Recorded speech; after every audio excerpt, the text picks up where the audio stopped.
نہیں ان کے ساتھ کیوں یہ بات ہو؟ تو درمیانی راستہ نکالیں. درمیانی راستہ وہ تھوڑی نکالیں گے. آپ کہہ رہے تھے کہ ہم نکالیں گے لیکن راستے تو اور نکالیں گے نا. وزیر اعظم صاحب بیچارہ تو نہیں کرو نا ایسے. حلیمہ خان صاحب ابھی خیبر پختونخوا میں جو ہے وہ احتجاج کر رہی ہیں. خان صاحب پٹیالہ میں قید ہیں, وہ تیمرگرہ میں جا کے ریلیاں نکال رہی ہیں. بدقسمتی ہے اس انسان کا کہ اس کا ایک بھی اپنا نہیں ہے. جس کی بہنیں اپنی نہ ہو, جس کے خاندان اپنا نہ ہو, جس کے ورکرز اپنے نہ ہو, یہ بدقسمت انسان ہے. اور شاید یہ کسی کا ہوا نہیں تو اس کا کوئی ہے نہیں. ایمن علی خان بدقسمت انسان کی مدد کرنے جائیں گے, ریسکیو کرنے جائیں گے؟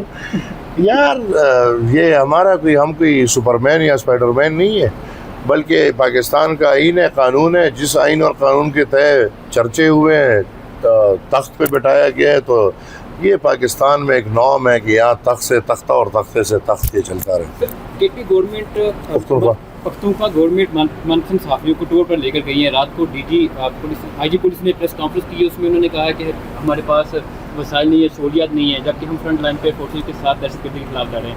تو کیا اتنی کرپشن ہو رہی ہے کہ وہاں پر پولیس کو وسائل نہیں دیے جا رہے, سہولیات نہیں دی جا رہی, جبکہ جو حکومت پختونخوا میں ایک ہی چیز ہو رہا ہے کہ وہ اس کا نام ہے کرپشن, باقی کچھ نہیں ہو رہا. سیاسی ایک کام ہو رہا ہے جو ڈرامہ رچایا جا رہا ہے کہ قیدی کو رہا کرو, حالانکہ ایک نہیں چاہتا کہ قیدی رہا ہو.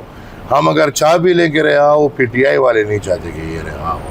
لہٰذا ان کے دو کام ہیں. ایک یہ ہے کہ خان کے نام پہ جو ڈرامہ رچایا گیا ہے, جو بکسے بنائے گئے ہیں, ان کے مزے لو, غلامی کرو, چوری کرو, گھر جاؤ.